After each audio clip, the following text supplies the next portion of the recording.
How many times have we heard the same lies about Islam? Oh my God, you guys oppress your women. You force your women to cover up. You don't let your women flirt or have boyfriends.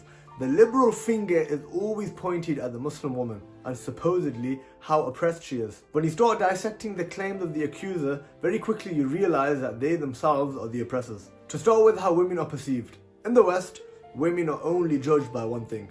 Not their intellect, not their character, not their contribution to society, but almost solely by their appearance. So how does this affect the psychology of a woman? Well, if you know that men and women judge you on the way you look, it's going to mess with your head.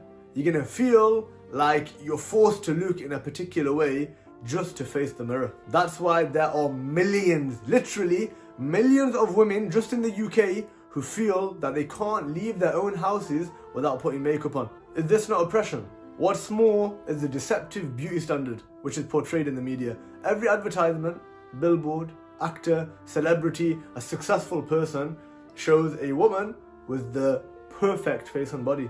So what about the rest of women in society? Naturally, they're going to want to follow role models who they think are successful. So they try to copy. But what exactly is it that they're copying? They're copying the appearance of other women. Hence you have so many problems that have been caused by women being unsatisfied with the way they look. Firstly, it has a big problem on a person's mental well-being. Imagine thinking every second of every day that the face you were born with just ain't good enough. According to a survey by Real Magazine, 60% of women said their body image made them feel depressed, while 75% said that they were unhappy with their shape. Only 3% of women, only 3% said they were totally happy about their appearance. Is this not oppression? Women have become so pressured with their appearance that hundreds of thousands of women suffer from eating disorders, either eating very little and making themselves puke up just to lose weight, or by gaining excessive weight due to their mental health crisis. Is this not oppression?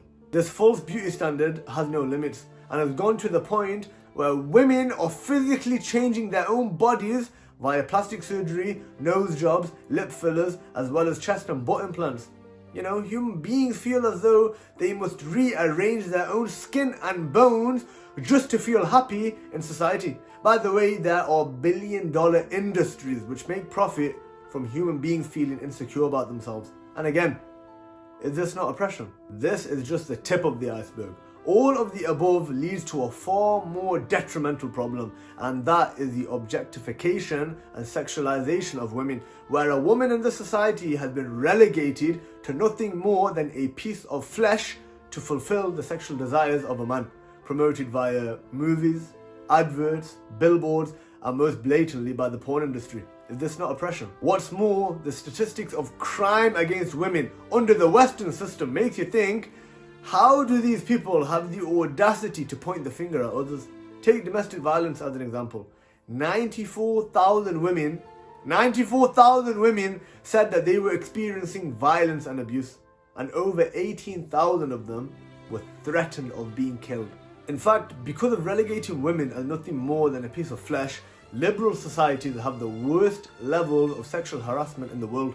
Estimates say that 35% of women worldwide have experienced sexual harassment in their lifetime. That's 1.3 billion women.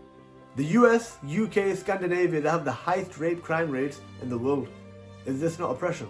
There is so much more detail I could have covered, but I think it suffices here to show that the fact most women hate the way they look, cannot leave their house without makeup on, have this false image of what beauty is, and then when they do go out, they are judged purely based on their appearance. They are degraded to nothing more than a symbol of sex, and then they're harassed, abused and dishonored at work and at home. This is the definition of oppression.